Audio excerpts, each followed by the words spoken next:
Okay, so now we can move into the gridded estimation. Similar to what we've done with nearest neighbor and inverse distance, we are cloning the original gold variable to also be represented by AU underscore OK. And OK stands for ordinary kriging. Now we move into the estimation loop. We initialize the grid column with missing number or not a number. We iterate over all the domains. We initialize our Krige estimator the same way we did for leave one out cross-validation. We specify the searches, variogram model, and the constraints. Once the Krige estimator is initialized, we select the indices of the nodes of that domain, and we estimate with the estimator.estimate call. We select the locations we want to estimate at. We select the composites we want to use, which are the soft composites for that domain. We select the variable column, and we specify copy meta equals false because we are only interested in the array, the output array of values. And we store that output at the ordinary krigged AU or gold column in our grid. Notice that we are not accumulating weights this time because we are not interested in evaluating the declustering weights using ordinary kriging, even though we could.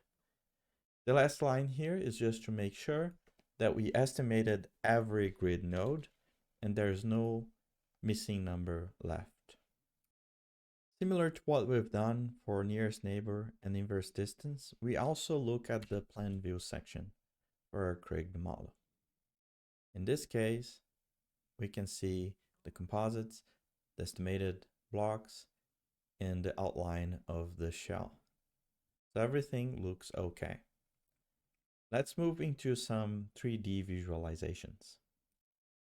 We can generate cross-sections in 3D by using the 3D view 3D underscore sections function. If we do not specify any orientation and coordinate, it will default to generating a plan view section, a cross section, and a long section through the middle of the object we are using for plotting. In this case, we're not specifying any of that, so we are gonna get the default sections. The only things we are specifying here is the column. We're looking at the ordinary kriging gold, and we are also specifying the label, ordinary kriging gold as well. We are also adding the shell, the grade shell, to the 3D view with a white color, a alpha of 0.5, and we're adding the label AU shell to it. The remaining lines here are just the specifications of the camera. Let's take a look at how this 3D view looks like. You can see that by default, when we use the view 3D sections, we get 3 sections. One plan view section, one cross section, and one long section in our data.